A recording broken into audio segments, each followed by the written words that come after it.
What happens when the man you loved in secret turns out to be someone you never knew at all? What do you do when the life you built with your own hands, the home you made with your heart, was built on a lie? And when they come for your children, the only proof that your love was ever real, how far would you go to protect them? This is the story of Ada, a village girl rejected by her own people, who found love in the arms of a stranger, only to discover that love had a price she never agreed to pay. It is a story about sacrifice, about the arrogance of wealth, and about a truth the rich often forget. The love you abandon in your pursuit of status may be the only love that can ever save you. Before we dive in, can I ask you for a quick favor? This story took days of effort, writing, recording, editing, every moment crafted with care. Supporting me doesn't cost a thing, but it means the world.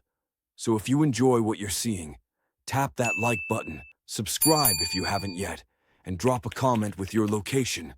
I'd love to know where you're tuning in from. I read every single one, and I'll be shouting out some of you in the next video. Alright, let's get back to the story. Once upon a time, in the quiet village of Umueke, there lived a young woman named Ada. Ada was 24 years old, though the weight she carried made her seem older. She was tall and graceful, with skin the color of roasted groundnuts and eyes that held a sadness she never spoke about. When she walked through the village market with her basket of vegetables, people noticed her. But noticing and accepting are two different things. Ada was an outcast. Her father, a kind farmer named Okafor, had traveled far in his youth and returned with a wife no one expected. Ada's mother was a foreigner, a woman from a strange and distant land. The villagers never accepted her. They whispered that she had bewitched Okafor, that no good would come from such a union. When Ada was 19, her father fell ill and died within 3 months. Her mother, broken by grief and years of rejection, followed him before the next planting season. And so Ada was left alone. The villagers blamed her for the curse her foreign mother supposedly brought. Women pulled their children close when she walked past. No one would buy her vegetables or help repair her crumbling house. Ada survived anyway. She farmed a small plot at the edge of the forest, fetched her own water, and learned to need no one. At night, she would sit alone by candlelight, talking to the photograph of her parents. "Mama, Papa," she would whisper, "I don't know how much longer I can do this alone." It was on a day like any other that everything changed. Ada was returning from the market when she heard shouting from the village square. A man lay on the ground near the well, covered in dust, clearly collapsed from exhaustion. The villagers stood in a circle, but no one moved to help. Ada did not hesitate. She knelt beside him and pressed her water gourd to his cracked lips. The man's eyes fluttered open, deep brown and filled with confusion. He drank slowly, coughed, and drank again. The chief's wife clicked her tongue. Of course the outcast helps the stranger. Birds of a feather. Ada ignored her. When the man could sit up, she helped him to his feet. He was tall, broad-shouldered, with hands that seemed too soft for someone who looked like he had been traveling on foot. He said his name was Emeka, a businessman from Lagos who had lost everything and come to start fresh. "Come with me," Ada said. "I have a roof and food to share." That night she gave him a mat in her storage room and cooked a simple meal, giving him the larger portion. As they ate, Emeka watched her with an expression she could not read.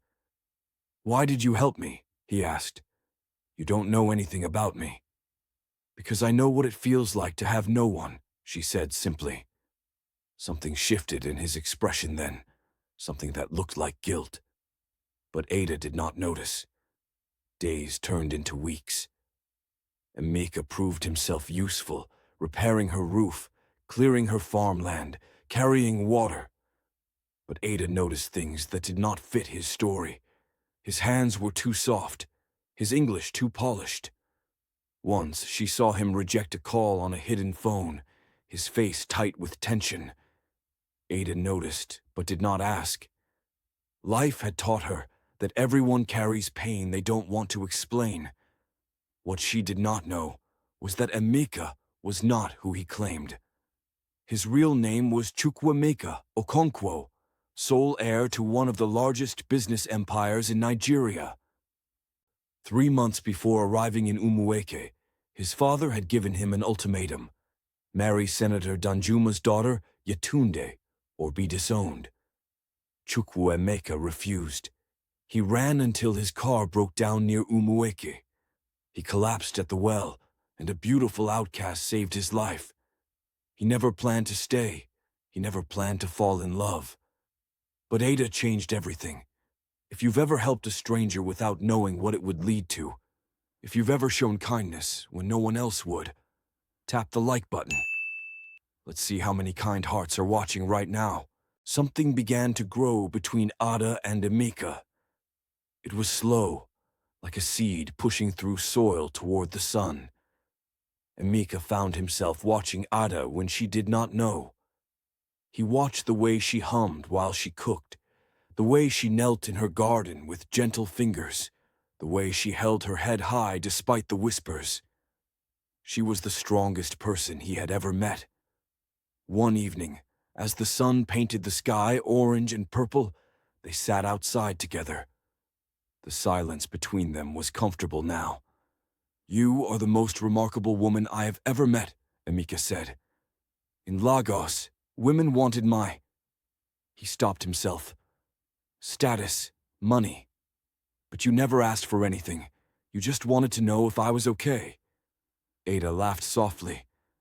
"I don't have anything, Emeka. I cannot want what I do not understand." 3 months after he arrived, Emeka proposed. They were watching the same sunset, but everything felt different. He took her hands, and they were trembling. "I don't have wealth to give you," he said, the lie bitter on his tongue. "But I have my word. Marry me, and I will spend every day making sure you never feel alone again." Ada's eyes filled with tears. No one had ever wanted her. "Yes," she whispered. "Yes." They married in a small ceremony with only a catechist and 2 witnesses. That night Ada wept in her husband's arms, not from sadness, but from joy she had never dared imagine. "I never thought anyone would want me." Emeka held her tighter, and guilt twisted in his stomach.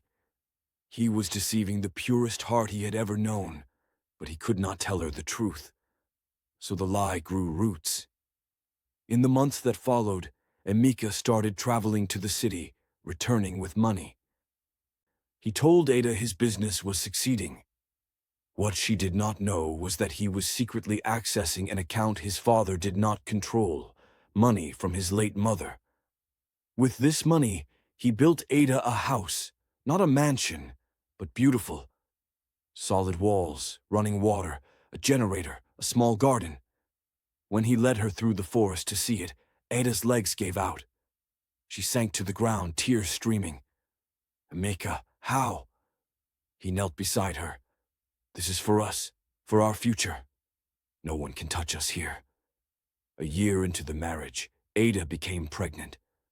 When she delivered twin boys, Obiora and Chidi, Emeka wept. He held his sons and whispered, "I will protect you. I will give you everything." But fear was in his eyes. He knew what his family would do if they discovered these children. If you believe every child deserves to be loved and protected, no matter where they come from, tap the like button. Let's spread that message. The next 2 years were the happiest of Ada's life. She did not know they were borrowed. She and Emeka raised their sons together. They laughed, prayed, and built a life. The villagers still whispered, but Ada no longer cared. She had a family. But Emeka was changing. He would freeze when he heard engines in the distance. He checked his hidden phone constantly. Sometimes he stood outside at night, staring down the road. One night, Ada found him in the darkness. "What are you looking for?" He turned with a smile that did not reach his eyes. "Nothing. Just making sure nothing disturbs our peace."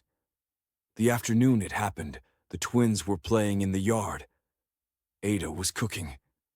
Then they heard engines, multiple vehicles. 3 black SUVs pulled up. Emika's face went pale. "Emika, who are these people?" He positioned himself between his family and the vehicles.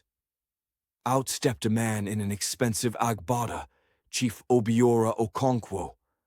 Behind him, lawyers, security guards, and a weeping woman. "Chukwuemeka!" the old chief bellowed. "Did you think you could hide forever?" Ada froze. "Chukwuemeka!" She turned to her husband. "Who is Chukwuemeka?" The chief laughed coldly.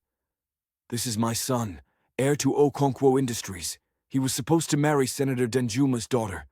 Instead, he ran away and hid here with you." Ada's world collapsed. "You lied to me." Everything was a lie.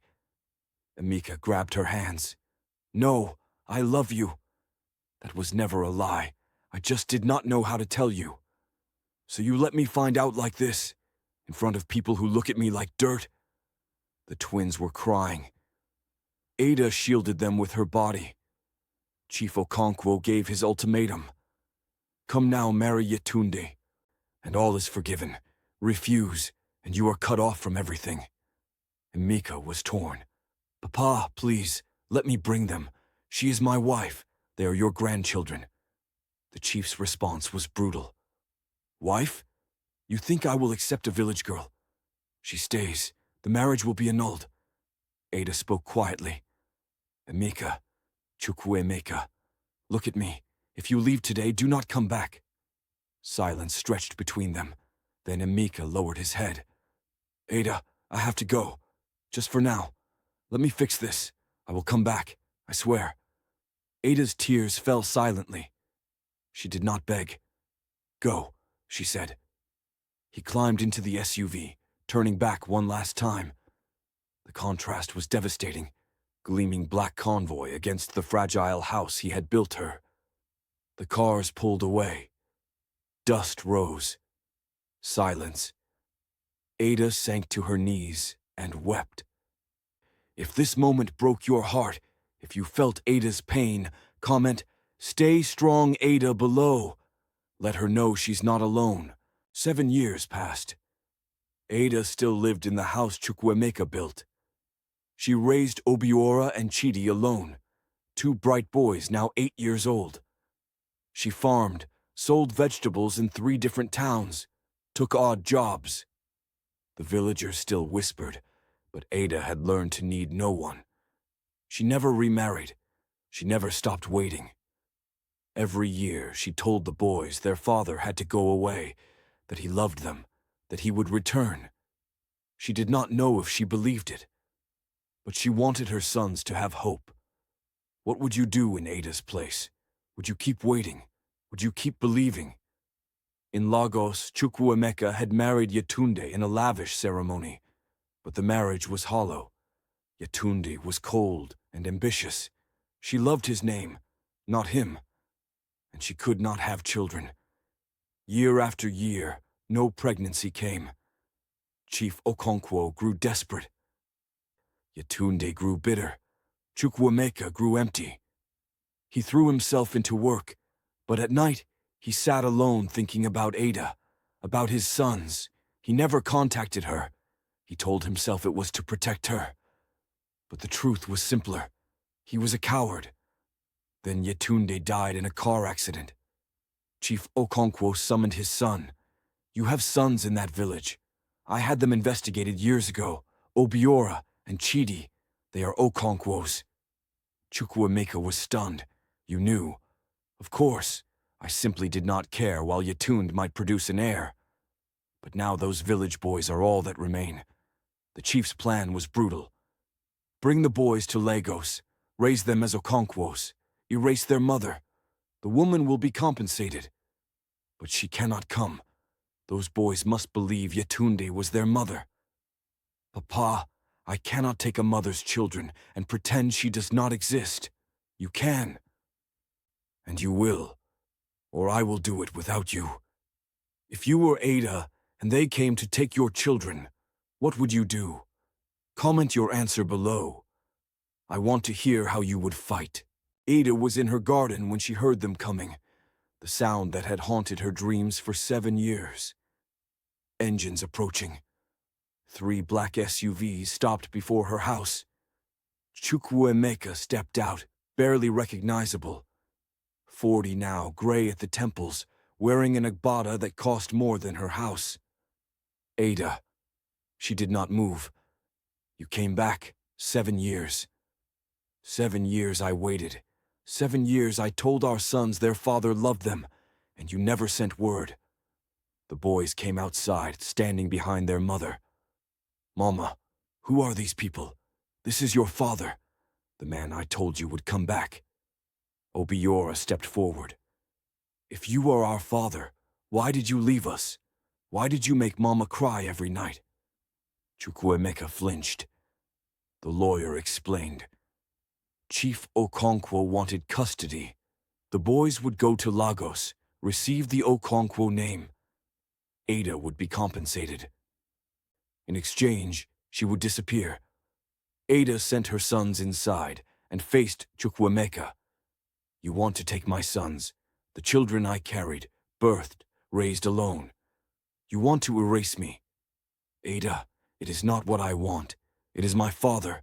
Your father did not hold them when they were sick, did not work 3 jobs to pay their school fees, did not teach them to pray. I did, alone. She stepped closer. My answer is no. Take your lawyers, your money, your name. My sons stay with me. That night, Chukwuemeka collapsed. He had hidden an illness for months, made worse by years of guilt. The lawyers wanted to rush him to Lagos, but Ada stopped them. Bring him inside. I will not let the father of my children die on my doorstep. For 3 days she cared for him. Traditional remedies.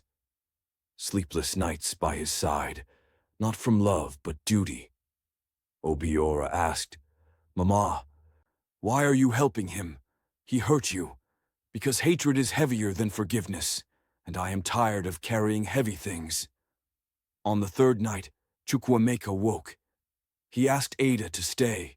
He told her everything, his father's ultimatum, his empty marriage, the guilt eating him alive. I was a coward, Ada. I chose my father's approval over your love. I have paid for it every day. Ada listened. I do not expect forgiveness. But you were the only woman I ever loved, and I destroyed it. Ada's tears fell, not for him, but for the girl she used to be. I forgive you, Chukwuemeka, not for your sake, for mine, and for our sons. Chief Okonkwo arrived the next morning, furious. But when he saw his son, weak but peaceful, something shifted. Chukwuemeka stood with Ada's help. Papa, I will not take these boys from their mother. If you want heirs, they come with their history and the truth. And if I refuse, then I stay here, with the family I should never have left. Chief Okonkwo was silent. He was not accustomed to losing, but he was no fool. He saw his features in those boys' faces. For once, he chose legacy over pride. The boys would be acknowledged as Okonkwos, but stay with their mother. Ada would be recognized as Chukwuemeka's first wife. Chukwuemeka did not move back in. That would be too easy. He rented a room in the village and began rebuilding his relationship with his sons, one conversation at a time. Ada did not take him back. That door was closed. But she allowed him to be a father. One morning, Ada stood on her porch, watching her sons walk to school, their father between them, not holding hands, not a perfect portrait, but something real. And Ada, for the first time in years, smiled. Ada never got the fairy tale ending. She never became a billionaire's wife in a Lagos mansion. But she got something more valuable, her dignity, her sons, and her peace. Chukwuemeka learned too late that the love you abandon in pursuit of status may be the only love that can save you. He had wealth, power, a name, but none of it healed him. Only the woman he wronged could offer that. Chief Okonkwo lived to see his grandsons become fine young men who knew their mother's strength, who understood that legacy is not about blood or money. It is about truth. Some blessings once thrown away can never be fully recovered. But grace sometimes gives us a second chance, not to erase the past, but to stop repeating it. And that is worth more than gold. If this story moved you, if it made you think about love, sacrifice, or the choices we make, please tap the like button and subscribe. Share this with someone who needs to hear it. And tell me in the comments, do you think Ada should have ever taken Chukwuemeka back? I want to know what you would have done. Until next time, stay blessed, stay wise, and never forget, true love shows itself in loyalty, not just words.